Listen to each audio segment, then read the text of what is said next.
Here's to veterans from A Day in the Life of Dennis Day with Sharon Douglas, B. Benaderet, Dink Trout, Charles D'Antoni's orchestra, yours truly, Vern Smith, and starring our popular young singer in A Day in the Life of Dennis Day.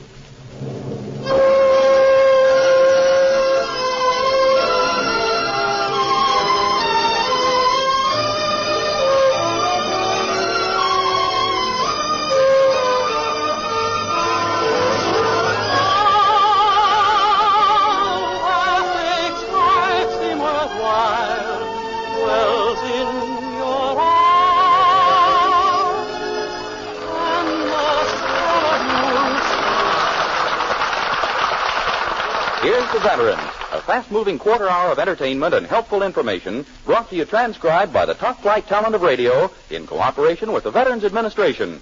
Dedicated to the citizens who served in our armed forces, now working shoulder to shoulder with their fellow Americans to make a stronger and better America for us all.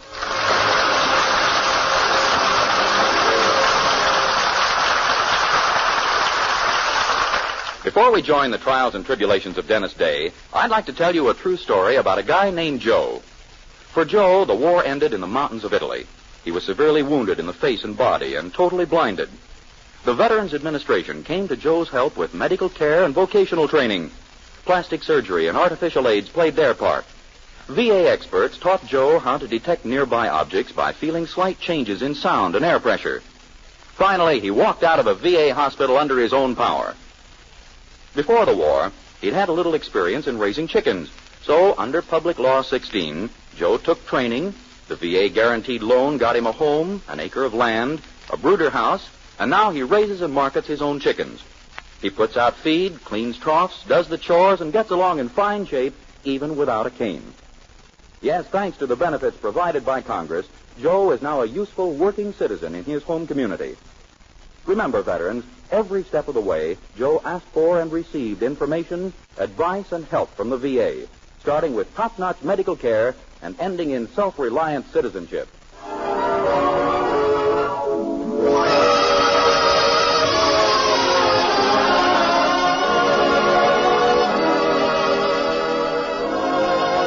It's a fact that Dennis Day just can't stay out of trouble. Now, take what happened a few days ago, for example. Dennis had been acting very mysteriously all week, disappearing into his room right after dinner and never coming out again until the following morning. None of the Andersons knew what he was up to, but Mildred finally got him alone one morning and wormed it out of him. He had secretly entered, of all things, a short story contest. A what? A short story contest. A big magazine is holding it. And you've entered it. Uh-huh. $1,000 cash and a 2-week trip to Miami, Florida is first prize for a story of 5,000 words. Of course, my story will have to run a lot less. Why? I don't know 5,000 words. Well, is this story you're submitting any good? Oh, it's wonderful. It's a mystery story. I start off with this old man being found dead in a deserted house with a knife in his heart. Oh, golly, that sounds exciting. Yeah, I can't wait to get to the end and find out who killed him. You mean you don't know who killed him? No, and the suspense is unbearable. Oh, well, you certainly have a new idea for a mystery story. I'll say. For instance, at the beginning of the story, my detective finds out he's a very sick man. In fact, he has only 9 hours to live, and he has to solve the whole mystery in those 9 hours. Isn't that new and different? Oh, gee, that is original. Sure. Let other writers steal their ideas from old magazines if they want to. Not me. This one came from last week's Saturday Evening Post. Well, golly, Dennis, I sure hope you win that contest. Me too. Is the story almost finished? Well, I haven't got the ending yet. Oh, would you read it to me, Dennis? Okay. I have it right here in the drawer. It's called Last Will and Testament. Oh, gee, that's a wonderful title. Read it as far as you've got. Okay. Last Friday, the doctor told me I had only 6 days to live. At 7:30 tonight, I'll be dead. Well? That's as far as I've gone. In a whole week of writing? Yeah, I do a lot of erasing. Dennis, I think we'd better keep this story a secret between the two of us until after the contest, huh? Well, sure, if you say so, Mildred. Well, you see, there's a very slight chance that you won't win, and then everyone will be terribly disappointed. Okay, I'll put the story back in the drawer. Gee, won't it be wonderful when I win that $1,000? I can buy myself the things I've wanted all my life. A nice place to live, an automobile, A mink coat. Yeah. Who's that? I don't know. Maybe it's your father. No, it's your mother. Oh, golly, I forgot. Today is rent day. Well, you needn't be afraid to face her as long as you have the money. Isn't that so? Yeah. Does this window lead to the street? Dennis, you stay right here in this room. Come in, Mother. Good morning, young man. Good morning, Mrs. Anderson. You know why I'm here, of course. It's rent day. Gee, it seems like only yesterday I paid you last week's rent. It was only yesterday. Now I'd like this week's rent. Every one of my other boarders pays me promptly. Are you going to be the only one who's different? No, ma'am. Well, what are you going to do about it? I'm going to get one of the other boarders to stall you off, too.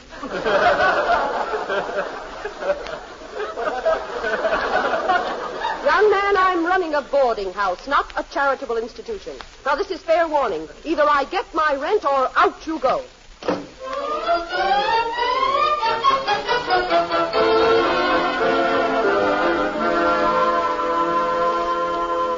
Clean sheets for a boarder whose rent is always overdue. I must be crazy. Here, help me with this bed. Yes, Poopsie. You shouldn't be so severe with Dennis. I happen to know he's a very sick boy. Sick? Why, he's as strong as I am. Now, that's ridiculous, even when he's well. Haven't you noticed how he's in his room every evening and never finishes his meals? Oh, it's probably nothing. Now, look, I'll dust the mantel, and you look in that table drawer and see if there's anything in it that should be thrown away. Yes, Poopsie. See, nothing in here but some sort of a note. Oh, it's in Dennis's handwriting. Should I read it, Poopsie? Certainly not. It's none of your business. Give it to me. I'm the landlady. Here you are, my dear. Last will and testament by Dennis Day. For goodness sake. Last Friday, the doctor told me I had only 6 days to live. At 7:30 tonight, I'll be dead. Why, that poor, dear, sweet boy is...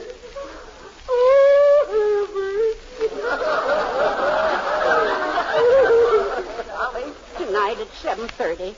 And I've been so mean to him. Oh, Herbert, how can I treat that poor, dear, helpless, worthless boy that way?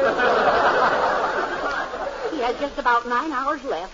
Oh, we ought to make them the happiest 9 hours of his life. Oh, yes, of course.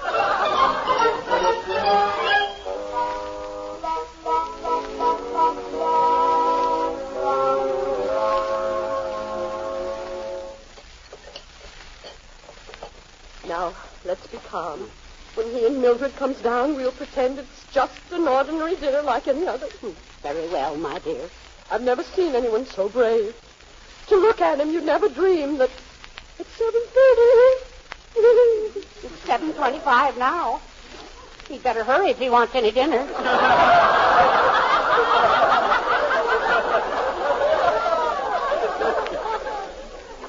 I think I hear them coming downstairs now. Hello, everybody. Sorry I'm late for dinner. Dennis had a few last-minute things to do. Yes, of course, we understand. Here, dear boy, sit down right here by me. Let me hold your chair for you, Dennis. There we are. I try to fix everything just the way you like it, son. Yeah, it sure looks good, too. Could I have a plate, please? Oh, here, have some vegetables, Dennis. And I'll give you some meat. And here's some potatoes. Thank you. Now, could I have a plate, please? Oh, pardon us. I guess we're all a little nervous. 7:29, Dennis. Better eat fast. Yeah, that's right. I got to get back up to my room. There's something I have to do tonight. Yes, Dennis, we know. You know? Yes. We saw your last will and testament, son. Oh, I didn't want to tell you until after it happened. Oh, wouldn't that have been a little difficult, son? Huh? Oh, I know it's rough, Dennis, but we've all got to take the trip sometime. The trip? Oh, you know about the trip. Naturally. I'm pretty lucky, huh? It'll be nice and warm down there right now.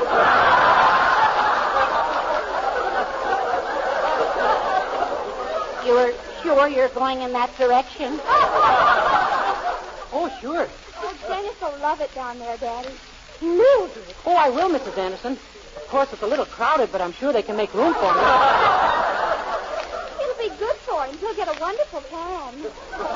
Mildred. Oh, I never can. I'll just burn. Oh, my goodness. It's 7:36. Really? I have 7:38. Aren't you a little slow? Seems to me you're a little slow, Dennis. Yeah, I guess I better get upstairs and get to work. Well, goodbye, all. Oh, don't say goodbye, my boy. Perhaps we'll meet again one night around a Ouija board. Yeah. Well, off to work. I gotta finish that story if I ever want to win that trip to Florida.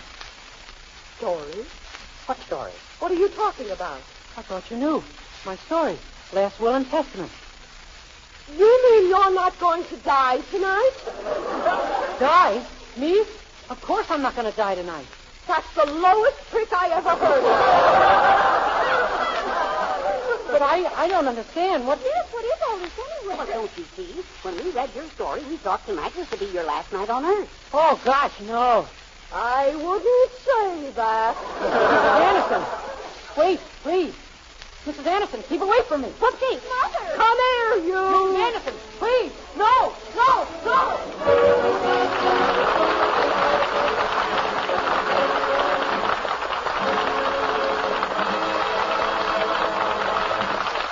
Of the many services provided by the Veterans Administration, there is one that is all important, medical care. Health must come first, and among the VA services, it does come first. Now, I think you veterans will be interested in knowing about who can get this excellent medical service. First priority is given naturally to emergency cases. In real emergencies, any veteran will be given prompt treatment in a VA hospital. Next on the list are veterans who were disabled while in service. You veterans who are not disabled in the service can also get care and treatment in VA hospitals, but you'll have to state that you cannot afford private hospitalization and wait until there is a bed available. But whatever your status may be, here's something you can bank on. When you enter a VA hospital, you are getting the best in medical service obtainable. After your health is okay, you'll find the VA willing and eager to help you with the many other services provided for you by Congress. Wisely used, they'll help smooth your way toward self-reliant and profitable citizenship.